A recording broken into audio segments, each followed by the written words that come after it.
Well, we're here today with Mariana Flynn, who's President of UFO Research New South Wales. And hi, Mariana. Hello, Cheryl. Hi. Can you tell us how you got involved in UFO research? Well, probably about 8 years ago I joined UFO Research because I've always been interested in the bigger picture. And it was part of my spiritual search, really, to find out whether we're alone on this planet or not alone. And initially I just went along as a member of the meeting, and then eventually decided I'd like to have a more sort of prominent role in terms of maybe, selecting speakers and events, planning events, and also getting deeper into the whole research phenomenon. Mm-hmm. And so about 4 to 5 years ago, I joined the committee. Mm-hmm. And then after 1 year on the committee, I became president. And so that's where I've been since. And you've been very busy too. Very busy. Yeah. Now, you're a hypnotherapist as well. So I believe you work with people who've had close encounters too. Yeah, I do. So in regards to those type of people, do you find that there are many people who report close encounters today? Not a lot. I think there are probably a lot more that don't report, that stay quiet. Right, yeah. That don't want the ridicule, and they don't want to come out into the open. But we do get, probably on occasions, we do get some very interesting reports. Mm-hmm. And I've gone to interview a few people in the country as well with their encounters. Oh, okay, so your work you go out of like this whole region? Do you cover this region? Well, it depends. I mean, if someone reports something that sounds really interesting, I will go and drive out wherever and meet them. Yeah. And have a conversation with them. It's a few hours. Right. Because I'm really interested in looking at the pattern. Looking at what sort of encounters occur, how frequently does it run through the family line, the genetic line, and ideally it's nice if one can meet the parent or the grandparent as well to confirm the story, to confirm the encounter. So I'm willing to do that. It doesn't happen very often that I need to go out and interview people. Usually it's by phone, or they come and see me. Right. Or they come to a meeting and we catch up there. And your group does sky watches at various times too? We do. We aimed to do it once a month, but it doesn't always happen. So we do try to have them from time to time, and we've found a couple of areas that seem to attract UFOs, so we go to those areas. Okay, and do you know what it is about those areas that attracts? Just been a hot spot. There have been a lot of reports coming from those areas, so we try to go where we are likely to see something interesting. And of course, if we can take cameramen with us who are regular UFO photographers, like Damien, then we hope that will encourage sightings to occur. Right, yeah. So we do try to do that, not as often as we'd like, but the plan is to do it more often this year. So you've been in UFO research for some years now. Yes. In your opinion, what do you think is probably the best documented case that you could present to the public and say, well, look, this is very difficult to deny the evidence for this? Oh, that's an interesting one. It is, isn't it? It is an interesting one. Wow. Well, I guess the Westall incident would probably be up there. And having looked at some of Shane Ryan's evidence and the many interviews he did, 300 interviews with people, I feel it's hard to dismiss that one. And it's hard to say that 300 people did not see what they saw. So I would probably put that up quite high. No, carry on. When that case came out, I found not many people had known about it, even though it had occurred in 1966. Yeah. Well, I remember speaking to Shane, and he said the only reason he found it was someone showed him a news clipping from a local paper. That was the only report that was there available. And once he saw the report, that got him really involved and interested to pursue it. And from what I gather, he's still interviewing witnesses and still following up on the evidence. Yeah. So there's a lot of Australian cases that can date back from now to the 60s, Yes. earlier too. But what about, say, for instance, the history or the... because I know Gosford isn't far from here, so Yes. you've got the Gosford glyphs there too. Yes. So Yes. what are your thoughts about ancient aliens in Australia? Yes, well, having been to the Gosford glyphs and having Steve Strong give us a talk and demonstration there, I personally feel that, and it may not agree with a lot of other people's points of view, but I personally feel that absolutely we've been visited forever, since the beginning of time. And the gods of old definitely, I feel, were extraterrestrial. I can't prove it, but it seems absolutely irrefutable that there were people visiting this planet since the beginning of time. And certainly some of the Gosford glyphs, I feel, were more modern looking from what I could see. There were Egyptian type hieroglyphs that looked as if they hadn't been there as long, so they could have been tampered with. But there were some that were really, really old. And one of the things that stuck out for me was when Steve Strong took us to a different area where there was a lot of sort of flattish rocks, and in the rocks were indentations like circles, as if dug out by some amazing tool. And they were a replica of the star systems, exactly placing the stars in specific spots. And Steve mentioned that only someone looking at it from up above would have been able to pinpoint it accurately with the correct distances between. So I thought that was really very intriguing.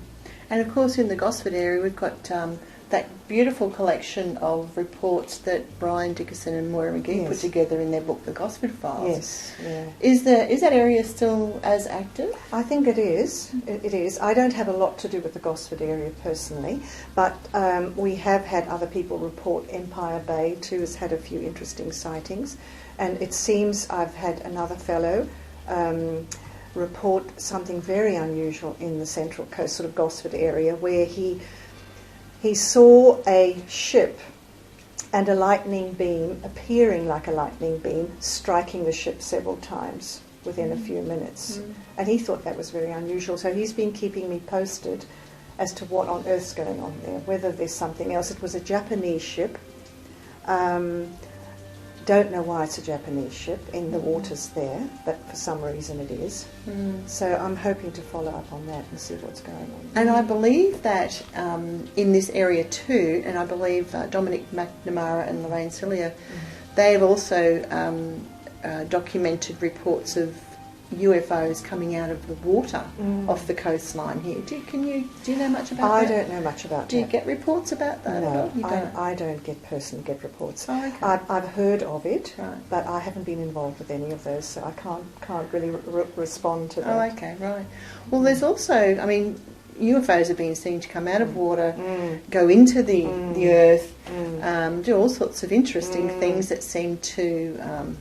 it's not a normal behaviour that we recognise. Yes. What are your thoughts on them being from other dimensions? Well, I think they are. I mean, I'm looking into that at the moment, where I feel that some of the contactee reports, for example, appear to be interdimensional. Just the way the entities appear in a room and what they do with the contactee. It may not be an extraterrestrial entity. So, also very interesting to do with the underwater aspect. I was approached by a woman some time ago called Rosemary Clem, who handed me her book and said that she'd had a very interesting interaction with a Russian man who had a near-death experience, and who, during the near-death experience, travelled to the bottom of the Pacific Ocean, where he entered a large mothership, almost like a city, where thousands, literally the size of Sydney, thousands of extraterrestrials live. And he then told her what he experienced over about a 6-week period. So I find that quite intriguing. And so she wrote a book called Atlantis, which is based on what this Russian fellow told her. So one has to ask the question, it's the ideal place for an extraterrestrial civilization to hide themselves and to live quietly without being interrupted. So it makes sense to some extent, even though I haven't personally seen it. Yes. I'm curious about that. Because the amount of, like the land mass on this planet that we see above the ocean is far smaller than what's under our water, is it? So anything could be hiding down there if they wanted to. Yes, exactly. So I'd love to know more about that. But I'd just like to pick up on a point you just touched on before about some beings appearing to people, but they may not be extraterrestrial. Now, I know you and I have a shared interest in the jinn, which Rosemary Garley talks about. Yes, of course. What are your thoughts about, because, what can you explain what the jinn are, and what are your thoughts on how they may relate to some of the contact experiences you come across? I don't know a lot about the jinn. I mean, I'm just beginning to look into it. But the thing is, because I do regression, I've had contactees come to me and express seeing a dark figure with a trench coat and a hat in the corner of their room. And it seems like a shadow figure. The face is usually not visible. I also understand from Simon Parkes' reports on the jinn that they usually appear in like a smoky haze. So if you see a smoky haze around a character or entity, then usually it's the jinn. And they can open up portals and just pop into a room anywhere they want to. So I'm also wondering whether the thinning of the veil, so to speak, that some psychics report, is allowing these interdimensional entities to come into our realm. And the fact that the jinn seem to be very interested also in interacting and having hybrids in order to manifest themselves into our reality. So there must be some advantage to them to come into our reality and be able to live amongst us. So I'm quite curious about that. Well, we've just attended a 3-day conference in Sydney on the Afterlife Explorers Conference, and one of the speakers touched on earthbound souls and wayward spirits, and how, and I think you commented to me, I wonder if some of those are involved with some close encounter reports as well. Do you think that's possible? And if so, why do you think, do you mean like lost souls, do you mean? Well, I think obviously some souls feel trapped and haven't really woken up to the fact that they're dead or that they should move on, and they stay with their families or stay. For example, I've read somewhere that alcoholics that die love the smell of alcohol, so they will hover and stay near an alcoholic just to have that smell and that to bring it back to their memory. But obviously some people just simply don't know that they're meant to move on and stay around those that they love and that they're familiar with, and that they create on the other side an absolute replica of their home and their situation, maybe with a slightly greyer light. They don't, and it takes some time for them to move on, as Michael Rhodes mentioned to us. Some people can spend years in that sort of interim stage and not move on until eventually they get sick and tired of it. So do you think that sort of crosses over into the UFO field with people who, say, have abductions and perhaps some souls know of a way to interact, but people misinterpret it or as extraterrestrial or something like that? I'm not sure about that, because the energy of the lost soul and the energy of the jinn and the energy of the extraterrestrial are different. They vibrate at a different frequency. So my sense is, for example, I don't think they're the same thing. And the contactees that have reported incidences to me, the jinn behaves in a very different way. You've got the succubus and incubus in the jinn phenomena, where you get interference in the contactee, say lying in their bed, that in a way is different from the extraterrestrial contact. There seems to be a feeding off of the energy, and yeah, and then the same with the shadow people, which is part of the jinn phenomena. They behave in a different way, and they appear just in a corner of a room in a puff of smoke or through the ceiling or something. And part of it's similar to the extraterrestrial phenomenon, but I do see a difference. I do see a difference. Sometimes the jinn can mimic the extraterrestrials, and it's hard to tell the difference sometimes.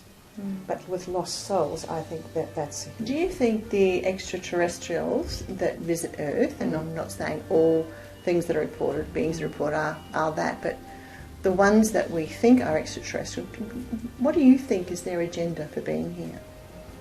Well, various agendas, from what I've gathered, and from reports of contactees. I think one of the main agendas is consciousness. And I do see more and more the fact that those who come to terms with their contact and who accept their contact have transformational experiences in their lives. So whether that's the design of the contact, and I tend to think sometimes it is, that the extraterrestrials are very conscious that our planet needs to be assisted. I mean, you get that theme running through so many stories, where we've made a terrible mess of the planet. We've got starvation and poverty and misery and wars, and they have come to really help in as subtle a way as they can. And so they interact with certain chosen individuals, whether it is because they are psychic, whether it is because of their bloodline, which also interests me quite a bit. For whatever reason, or a genetic line, they choose certain individuals, and then some have reported being upgraded. They feel their DNA has been influenced. They feel they've had downloads of information literally dropped into their brain. So suddenly, being poor scholars at school, they become extremely bright. They know about physics and science and the cosmos, which they shouldn't really know about, given their situation. So I think that's one aspect, is the upgrade, the lifting of the consciousness on the planet. Certain individuals who have psychic abilities and who are receptive are being chosen for specific purposes. Then you have the more sort of self-centered agendas. And I think possibly some of the hybrid breeding programs are could be self-centered, in that let's take, for example, the Greys. The Greys certainly talk about their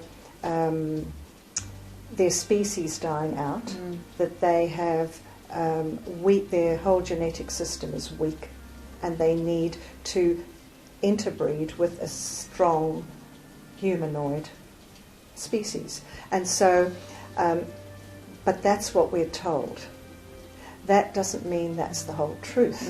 And I'm curious as to why you often get reports from people where they're told very little. They're told, yes, you're helping us, we're doing this because our species isn't strong anymore and we need the genetic input from the human species. And then you get more of an exploitation agenda too, where possibly from the reptilians, and certainly from the military, which also interests me, where people who have been abducted are re-abducted, taken into underground bases, traumatized, interrogated, put under a huge stress, where they have their personality split through the trauma, and a new what would you call it, alter is created, where they have their one personality A, which is their normal self, and they have a personality B, which is utilized by the military for whatever purposes they see fit. And some, not all, but some contactees are utilized again by the military for all sorts of missions and agendas. And I have come across one, I call him a MyLab, who claims to have travelled in a jump room to another facility like an underground base. He can't imagine how else he got there so quickly, and no time seemed to pass by. So he was there and back in his bed within a short period of time, and yet he felt as if he had done a week's work, exhausted, absolutely exhausted when he came back. So I am curious as to what is going on there. The military seemed to scan individuals' minds. They said, tell us what the technology is, tell us who's doing it, tell us about the extraterrestrials. What did they tell you? Where do they come from? Who are they? What do they want with us? So you've got that agenda, and then of course you've got the reptilian agenda, which can also be for their own purposes, for whatever agenda they might have. So it's multifaceted. It is so complex, and the more you find out about it, the less you feel you know about it. Yeah, so true. Yeah, so you're true. just absolutely trying to put puzzle pieces together, and it's not always easy. And just skipping back to what you said before about some people who report close encounters have this download, and I know from my own experience that some of them have come and shown some sort of equations or some sort of what they believe is an advanced science, but they don't know what it means. But they're getting this information from what they think are extraterrestrials, writing it down, but then don't know what to do with it. Now, what do you think the purpose of that is? I think some of that is like a download that is put on hold for some time in the future, when they may be able to interpret and reveal what it means. But for the moment they may not know. But it's as if the extraterrestrial races interacting with those people are giving them loads of information, more than they can possibly interpret or understand for some future event. That's all I could think. Because people who've had those encounters report that they're told that they will be utilized at some future date for some major event on the planet. They will know what to do when that event occurs, and they will be leaders in their community. So that's all I could say about that. Is it, you know, some have an inkling as to what it means. What I find curious is that they can speak these languages when under hypnosis, but have no recollection whatsoever of what they've said or what it means when they wake up. Now you're talking about, can you clarify what language you mean? Well, ET languages. Okay, right. So I remember hearing about a case of a woman who was regressed and started speaking this completely strange language, and her daughter was sitting in on the session and started speaking to the mother in that same language, like they both knew it. And then when the mother came out of hypnosis, she had absolutely no idea what she was saying. So there is something there, you know, there's so much we don't know. There is, yeah. In regard to that, have you also come across this script writing phenomenon that some of the people I haven't had it with my regression sessions. I haven't personally. I know Mary Rodwell does. She has that quite a bit. Yes, I can't comment on it a great deal because I haven't experienced it myself. But I'm intrigued by it. It's the same as the languages. And what other effects do you find people who have close encounters? What else do they report? I think you mentioned just briefly a bit of precognition before. Yes, yes, they do, definitely. Much more psychic awareness, their intuitive abilities much sharper.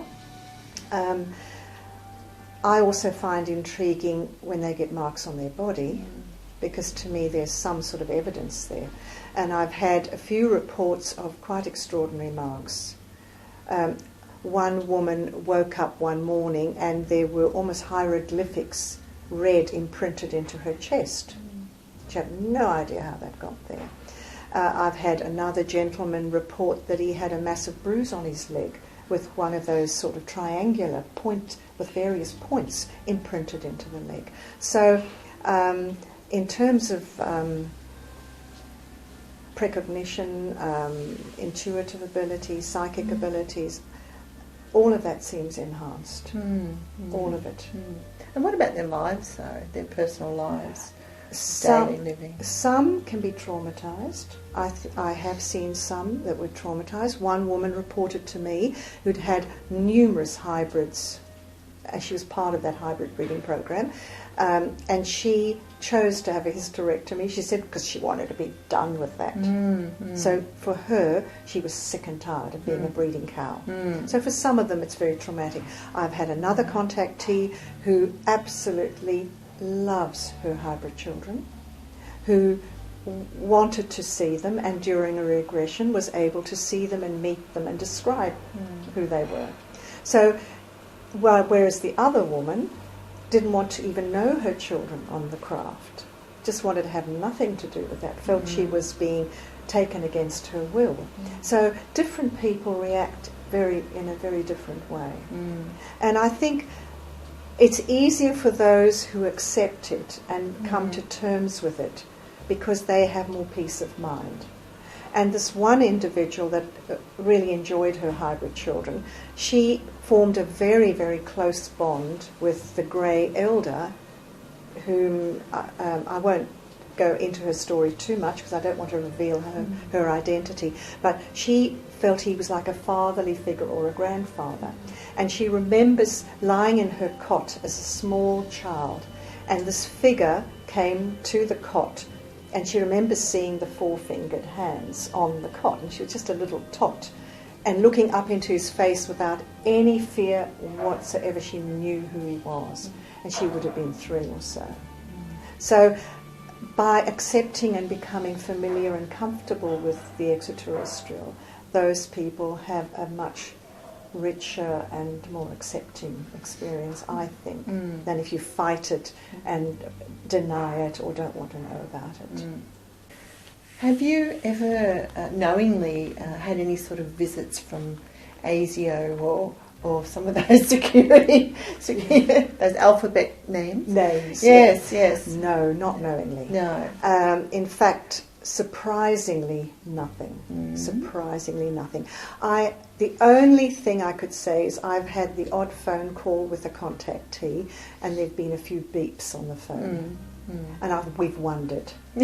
We've wondered, but I've had nothing else that I'm aware of, and I in some ways I feel quite protected. Yes.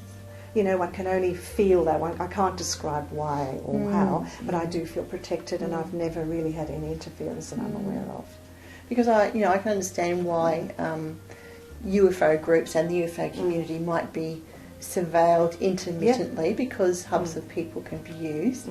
But it also attracts people, some people who have mental health problems too, or skeptics. A lot of skeptics. How do you deal with skeptics? We haven't had many, which is fortunate. What about when you're talking with the media or something like that? Do you have sceptical interactions? We do. I haven't had to deal with the media a lot. I've only been in this for 4 years, so I probably haven't had the amount that you would have had, Cheryl. But we are really over the little green men, and if I hear that again, I might just get quite upset. So, this kind of mocking and dismissive attitude has got to stop. We're really sick and tired of it. Yes. Fortunately, there are those that are more receptive. And certainly Doug managed to get quite a receptive audience recently on Sunrise. That's right. They were Sunrise show. They were quite open to it. Yes, and I believe on their Facebook page there are a lot of people who made comments. Must be about 1,000 now, so that was good. Yes, we were really excited about that. So we haven't had to deal with the media a lot, which is probably just as well. Yeah. But, I remember when I first spoke to Damien, not in Downunder, we encountered, by strange coincidence, a Sydney Morning Herald journalist who happened to be in Downunder the same weekend. And by chance, he heard that I was there researching Damien Knott, and so we connected and he came into the Skywatch with us. And that ended up being a very good article. Very believable, no ridicule, nothing. And that was such a positive thing for us. It was really great. And what did you see when you were there with Damien? Well, I had not seen a UFO before. I mean, I'd seen shooting stars and various things like that. But what was impressive was over a 2-night period, I would have seen anything from 5 to 9 objects. Now, some could have been satellites, but not all. And that was a real eye-opening experience for me. Absolutely amazing. And haven't seen many since, be honest. Probably should spend more time outside looking up at the sky, but I'm so busy that I don't always get the time. But always exciting to get reports. And the variety of reports are increasing. The coloration, the seeming biological nature of the objects, as if whatever's out there is manifesting itself into our reality a lot more. For whatever reason, whether it's the thinning of the veil, whether it's the evolution of the species, whether we're more open, for whatever reason. I don't know what the reason is. Yeah. So people who report close encounters, even people who've had a very close sighting, even people who've had a distant sighting but it's the first time they've seen a UFO, the range of responses by people, I've noticed it's incredible. I'm sure you have too. But what's your experience in observing these people while they're going through their emotional states, and how it changes their lives, not just the paranormal effects, but how it actually changes their lives and their life path, I guess. Yeah. Well, certainly some people who've seen their first UFO or report their first sighting are just so excited. And it's like it's opened a doorway for them. Some say they've always wondered, and then when they saw the UFO, that was it. After that, they're researching everything on the internet. And it's just so exciting. One gentleman once reported a jellyfish-like object on the Central Coast, which had tentacles and like a large body. And what was exciting is when someone else reported a similar object somewhere else like that. So that just opens a doorway for them, and they become absolutely excited beyond belief. Excited beyond belief. And of course then find the ridicule factor stepping in too. And so they start telling their friends, who then laugh at them or put them down. And that's often disturbing. And they tend to want to go quiet after that. But they start quietly researching a lot more, and it's opened their paradigm has shifted, without a doubt. What about, have you ever had anyone who's had that sort of experience, but then turned to a religious group, say, to try and understand it, but then left and can then come and talk to you? I can't recall anyone becoming religious. Not offhand. One of my contactees that I've spoken to is quite religious. And when we have discussions, we agree to disagree, except her viewpoint is very Catholic-based. Yes. Whereas she can see that I'm saying the same thing, but from a very different perspective. So it varies. Because I've often wondered the various ways that people take safe harbour, shall we say, with their experiences until they can understand them and integrate them. And they don't all come to, someone like ourselves. Yes. They'll find different ways to deal with it. So I have often wondered if there are many people who turn to a church. Yeah. And they may not become religious, but they'll just go there because they'll feel safer. Could be, and or spiritualist church too, for some who don't have a religious affiliation. Yes, yeah. I would think so. Start asking questions, definitely. So what do you see are the greatest challenges for people who report close encounters? I think to be taken seriously, to be heard, to be able to express themselves and their truth without being ridiculed. I think that's terribly important. It's why I started a support group last year, is because there were all these people contacting me, and they said, is there anyone else out there? Who else has told you something similar? So I think that's very important, to find a network of people you can identify with and talk to, and not be ridiculed and not be laughed at. Because many of them found they simply couldn't talk to their families. The families couldn't handle it. It was too far out for them. And it's interesting, I always find this really fascinates me, is how people can live on this planet with such closed minds and not ask questions and not be curious as to why we're here and what's going on. So, yeah, and some remain quite traumatized by it for a long time and find their own way to some sort of sense of peace. Maybe do some personal development or meditation or go and look for a spiritual group that they can join to kind of give them a bit of peace of mind. What about, that's the experiencers and people who see something unusual. What about the UFO community itself? What are our greatest challenges? What are our greatest challenges? I think having the courage to put it out there regardless of the reception we're going to get. For me, I actually feel this coming year we need to speak publicly more, we need to blast out there the contact stories.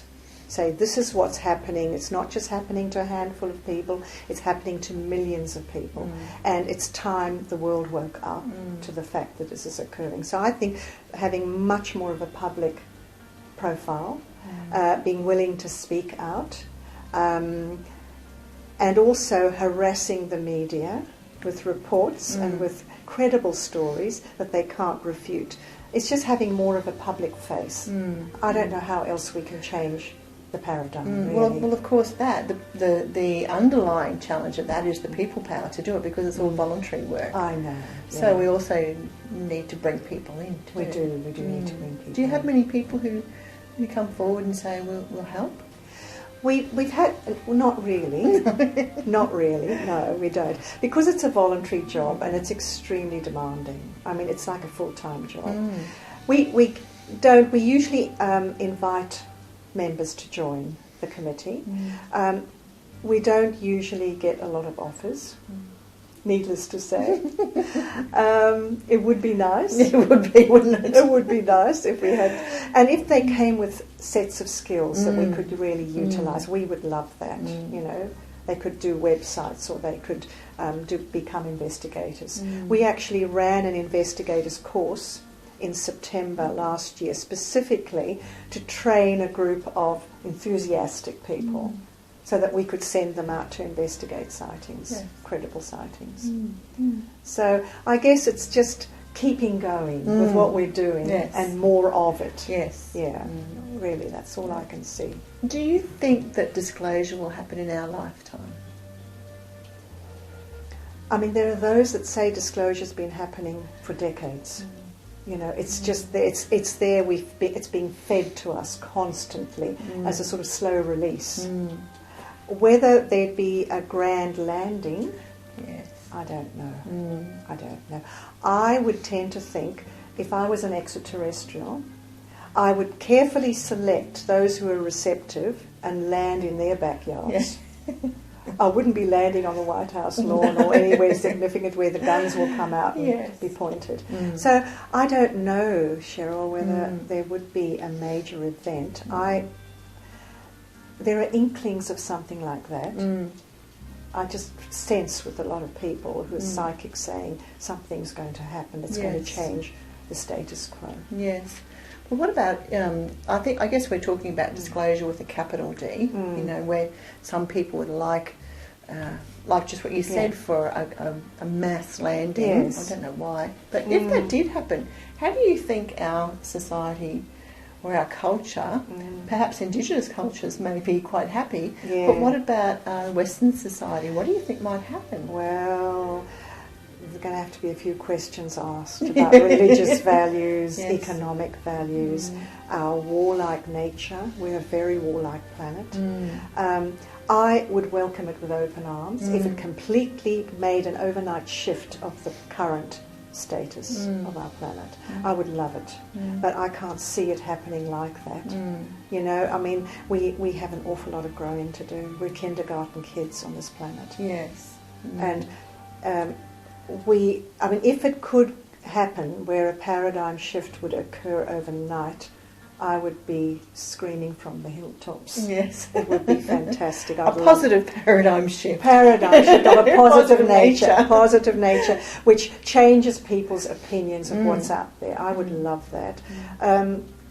I just don't know, I mean, there is this belief that extraterrestrials are not meant to interfere in our development, that there's a cosmic law that forbids that.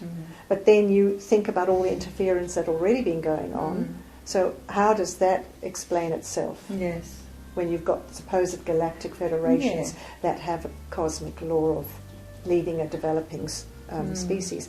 But, yeah, I would like something to occur like that, because I think if people were given something irrefutable that was right in front of their noses, they would have to re-examine their own belief systems.